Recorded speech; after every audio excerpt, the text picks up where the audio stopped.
नमस्कार विद्यार्थी मित्रांनो, तलाठी भरती किंवा इतर कोणत्याही स्पर्धा परीक्षेची तयारी करताना महाराष्ट्रातील काही महत्त्वाच्या टॉपिक्स विषयी आपल्याला माहित असणं आवश्यक असतं।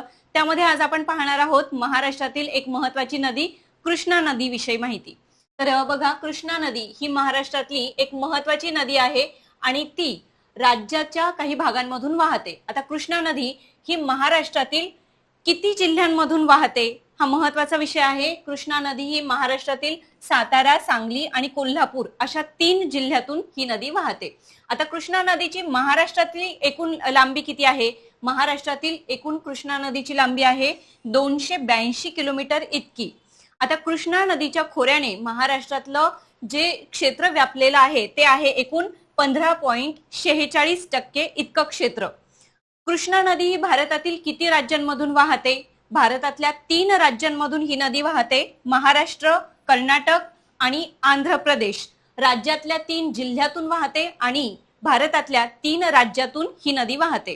त्यामध्ये बघा, महाराष्ट्रात सर्वात कमी क्षेत्र असलेली नदी सुद्धा कृष्णा नदी आहे। कृष्णा नदी ही महाराष्ट्रातली सर्वात महत्त्वाची नदी असली तरी राज्यातलं सर्वात कमी क्षेत्र व्यापणारी नदी सुद्धा कृष्णा नदी आहे। अशाच माहितीपूर्ण व्हिडिओसाठी चॅनलला आताच फॉलो करा। व्हिडिओ आवडला असेल तर लाईक आणि शेअर नक्की करा।